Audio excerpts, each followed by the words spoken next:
Today we are making some beautiful phone charms. Not only can you make these for your online shop, make a bit of money on the side, have a little side hustle, or use this as a start to your new business, but you can also do this as a therapeutic activity, as a new hobby, a new skill to learn, or something to do with your friends. Whatever your reason, I hope you enjoy this video.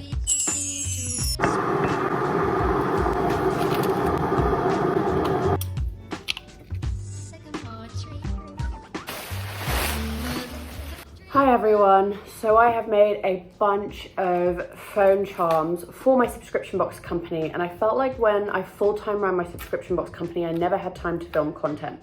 And excuse the darkness, it is pretty late here, so I hope the lighting is going to be okay for this tutorial. Plus, even though this is a part of my business, why not you make some and sell them for your business too? I feel like there's room for everyone.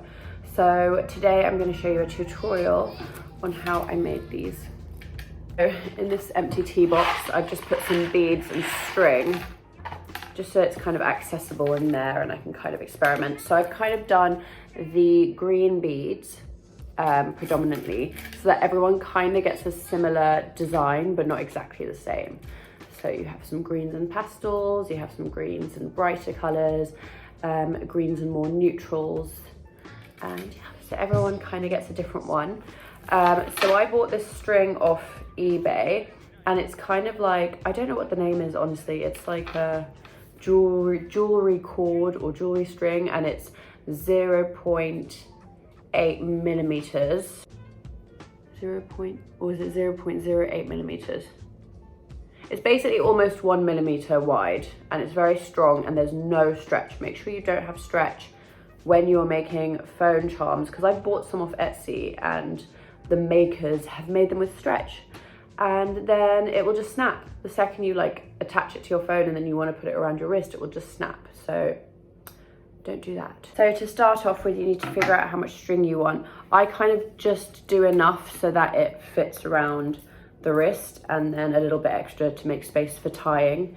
All you need is string and beads, by the way. So I'm just going to measure it up to this one, and then just add some. And that's it. And sometimes, by the way, if you do this safely, but I actually get a lighter and light the end a little bit, and then once you light it, you can like dab it on something, and it just makes the end like not fray when you're putting the beads on. I'm gonna see if I can do it without, but I might need to light it. I did film earlier me lighting this string, so I will add that clip in. I cannot find that clip for the life of me. But here's when I melted the knot at the end. Just lightly hover it above a flame so it melts. And that was kind of like how I do it. I don't know if that's how people do it, but I found it really, really effective technique. It seemed to make things a bit more practical, I guess. Practical? Durable. Durable's the word. So another tip for you is these beads are really long, and when you're running a business and you have lots and lots to make, longer beads are better because it takes less time to make, and shorter string is better. So make it as short as possible and the beads as wide as possible to save time, unless you're charging more. So for example, these are going in my subscription boxes and I'm not charging a lot for the boxes. So you can kind of justify using less beads and less string.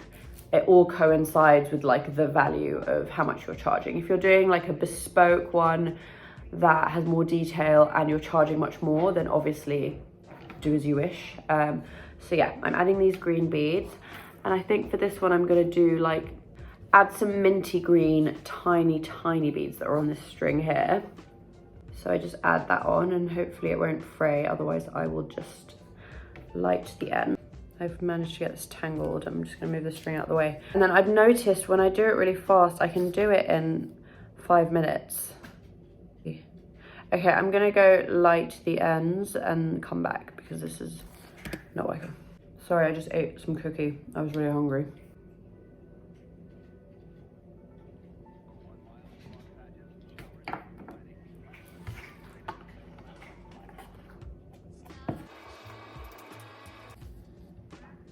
Okay, so we are almost done. Okay, that is enough. That is it. Really nice. Long enough. Not super long, but long enough. Yeah, that's great. Great. So this is how I fasten it. Hi, little nubbin, come here. This is a cute little child. So then what you do is tie it. So some people, what they do is they want to try and hide the knot in different ways. So they might hide it in the midst of the beads, but I thought that hiding the knot kind of at the top was the most effective. So I do one like that, and then I do a second one like that. Okay, so it's still loose, like it will probably slip and slide. This one's done, I've done quite well, I'm not gonna lie, but sometimes they slide and then it just unknots. So what I do is I pull as hard as possible when it stops like sliding, and then you trim it as short as you can without like the knot opening and unraveling. So then I shove the beads, I kind of just scoot them up until they, actually what I do is I get a flame, and I'm gonna show you a video of that and I'll burn that. This is the same technique I showed you guys earlier, so just do this. So that the knot congeals and melts into itself. And I just think that's a really cool technique that I figured out, just to make it extra strong if you're connecting this to your phone and then you put it on your wrist and you just don't want it to snap and drop your phone. Okay, so I just melted that. Don't burn your fingers. I burnt my fingers a few times. It's not like super duper neat, but what I realized was with this technique of how you turn this into a loop so it attaches to your phone, the knot blends in with the other knot that you actually are about to do. So you scoot them all up, and then you do another knot, like so.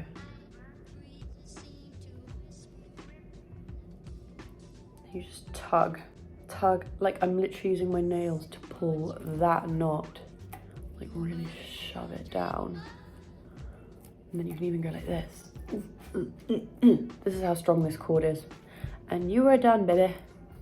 That's so cringe. Yeah, you're basically done. Just put that in a phone case. You can just Google how they're attached. It's pretty easy. And then you loop that through and it goes onto your phone. So that is it. That is as easy as that. You can do it in 5 minutes. And I feel like one as simple as this, you can probably charge on Etsy, £8? £8 you can charge, and the materials aren't too much. So if you're charging like around £8ish, you can even maybe get away with 9 or 10 because they're custom made and bespoke. A few of them I've custom added, well, they've all got healing crystals, so I guess that makes the value maybe more towards £10. And then some of these have, I actually put the first letter of their name, and then I put healing crystals to match their star sign. And that's pretty much it, guys. Apologies for the darkness in the filming. I am not home. I am staying somewhere in, I'm staying somewhere in London. That is not my home, and I don't have any lighting, any ring light or anything. But the whole point of what I stand for and what I want to achieve in my life is to keep going without things holding you back, like, oh, I don't have the equipment, etc, etc. I'm just gonna get on with it. I hope this was informative for you guys. I really hope you enjoyed it, and I just really want to do more of these videos for you guys because I really feel like I'm in my element with this. So yeah, thanks for watching. I hope you make some lovely phone charms. Let me know in the comments if you did, and see you at my next video.